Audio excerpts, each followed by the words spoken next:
13 on Your Sidelines MVP of the Week, sponsored by Rant Insurance. It's the moment we've all been waiting for. We're about to hand out this trophy to our 13 on Your Sidelines MVP of the Year.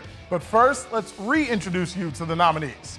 Jose Luis Andaverde played a huge role in Hart making the playoffs for the first time ever. The running back called Beast Mode ran for 1,400 yards and 17 touchdowns this season. Next up, it's Eli Boyce, the Holland Christian quarterback, threw for 2,200 yards and ran for nearly 600 more. He also put up 33 total touchdowns on the season.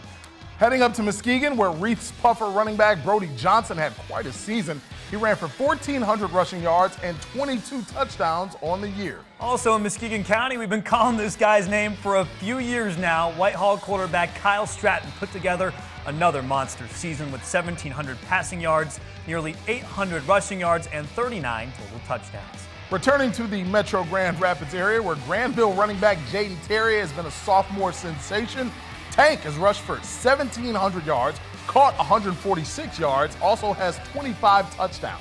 And we round out the list of 6 with South Christian receiver Jake Vermas. He's tallied 1,200 receiving yards to go along with 14 touchdowns. Now, we received more than 29,000 votes, and Jaden Tank Terry got 53% of that vote. He's your 2023 13 on Your Sidelines MVP of the year. This belongs to you. Congratulations. Thank you. Well deserved.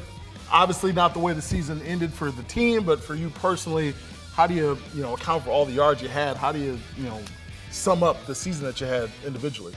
It was really great. So going into the season, I always have goals for myself. I mark down these goals, I check them off, and it just came out to be a great season. Were there any goals you didn't hit? I mean, a phenomenal season. I couldn't believe that you did all that you did as only a sophomore. Yeah, there was a couple goals I just didn't hit. One was obviously getting the Ford Field. Everybody wants to get the Ford Field. Beating Rockford was one of the big goals. I just want to beat them so bad. But yeah, those are a few goals I wanted to hit, but I just didn't. Next year. Yeah. Everyone knows how dominant this Granville rushing attack has been for the last couple of years. It's a great option system that really features the backs, and I know you got to see it before you got to play in it. Had some relatives play in it, and you got to soak in some pointers, I guess. What lessons did you learn before stepping on the field as a sophomore to help you pick up the offense so quickly? So yeah, my brother played at Granville. He was a 2-time All-State, and getting to see him run the ball for Granville really helped a lot. Seeing where he runs, how he runs, really helped a lot. So that's a shout out to Cam Terry, most definitely. Real quick, how did you get the nickname Tank? Everyone wants to know. So it came from my grandma. I was a heavy baby. I was almost 10 pounds. So, wow. So yeah, that's where it came from. Shout out to Grandma. Love you.